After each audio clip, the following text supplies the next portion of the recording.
Twins got to George Kirby early, and the Mariners lose.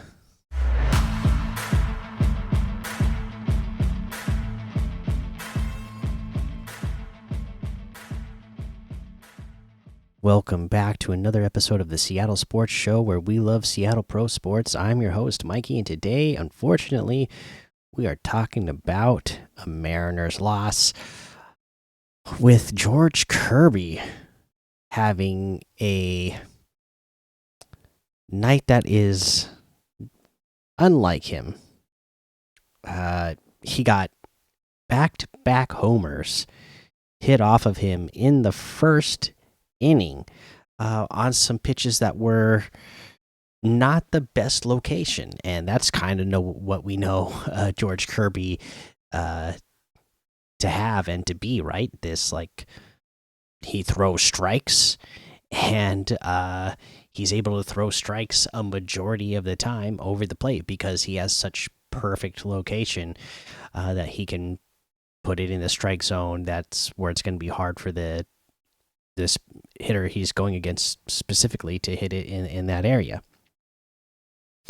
He knows how to attack the hitters, but not early in this one. That's not how it worked out, unfortunately. Again, gave up those back-to-back home runs in the first inning. Overall today, he only made it through 5 innings. Again, very unlike George Kirby. Gave up 4 hits and 4 earned runs. Had a walk. That doesn't happen for him very often either. Had just 4 strikeouts and 3 home runs against him in total. Then the rest, Snead came in. This was his debut, and they made a kind of a thing of it because he is the 1000th player to debut for the Mariners. Thornton came in as well, put up an inning, and then Cody Bolton came in.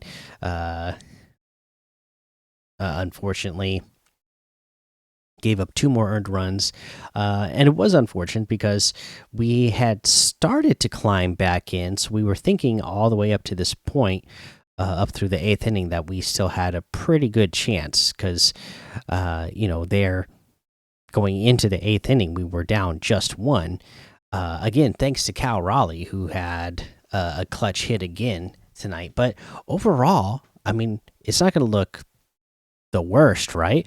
I mean, again, still 13 strikeouts as a team, 2 walks. So the strikeouts are just continuing to climb for this team, which is not what we were expecting this season, and not what the whole point of restructuring this lineup was about. So still odd that we're on the same pace, or even on a pace to be worse in strikeouts than last year. But anyways, looking at how we did hit tonight, because it was good. I mean, Rojas 2 for 5, Rodriguez was 3 for 5, Polanco got a hit, Raleigh was 1 for 4. Obviously, hit that 2-run home run that that got us within 1 and was getting us. Oh no, did he not hit the? I thought maybe I got that wrong. I guess it was Garver that hit the home run. Raleigh got the double. Okay. I guess I'm misremembering again. My goodness. I think that's 2 days in a row where I misremembered who hit what. Anyways, Raleigh, either way, he got the 2 RBIs, right? And that got us within the 1 run. Garver, he was 2 for 3. I guess he is the one that hit the home run. And then France, again, 0 for 4. Like I said, we're keeping our eye on that. He's starting to slip a little bit. Luke Raley, 1 for 2. In total, 10 hits total. So a lot of hits as a team, just none of them really strung together, which was too bad. that we weren't getting them closer together and getting ourselves in position to score more runs. Where I guess we did have some chances. We were just 1 for 7 with runners in scoring position today. Yeah. I mean, uh, this one, it just feels like an odd one, right? I mean, it's like, okay, George Kirby, it's not often that he's going to have an off night like he had tonight, where back to back home runs are hit off of him, where 3 home runs are hit him off of him in a single game.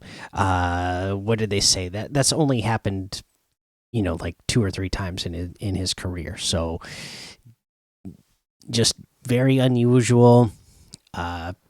That's baseball for you. And hopefully we can get him in the next one and split this 4-game series. Now that is the best we can do, is hope to split this 4-game series against the hottest team in baseball, by the way. I mean, that's the other thing that I guess has me like, that's not too frustrating. After this game, we are 20-17, and they are 21-15. And with that 21-15, and with them beating us today, that makes them like, I can't remember. It's like 13-15 or 13-4-15 or 14-4-16 in the last, in that last amount of games. So they've literally only lost 1 game right before they started this series with us, and then they lost the second game in the series against us in their last like 15 or 16 games. So they're the hottest team in baseball right now, so you don't feel too bad about this one, I suppose. At least I don't. I'd love to hear how you're feeling about it. Did some of the issues that have been plaguing the Mariners, did they seem to bother you in this game? Because we lost, did you notice it even more? How did you feel? I mean, how are you feeling about the Ty France thing now that we're getting a little bit back more to what he was doing last year? And I've seen so many different things out there about what could be done about that. Can we call somebody up? Could we make a trade? At this point, I think it's still probably a little bit early for either of those, but I'd love to know if any of those options are on any of your minds already. All right, let's see here. That's going to be the end of this one. Make sure you go hit that subscribe button, hit the notification bell, hit the like button, leave some comments, okay? And subscribe, podcast listeners, subscribe, follow, leave a 5-star rating and a written review, because it all helps the show grow. And thanks for listening to the Seattle Sports Show, where we watch legends awaken. So take cover, because with the sea of sound, you will see us rise to reign supreme and win forever.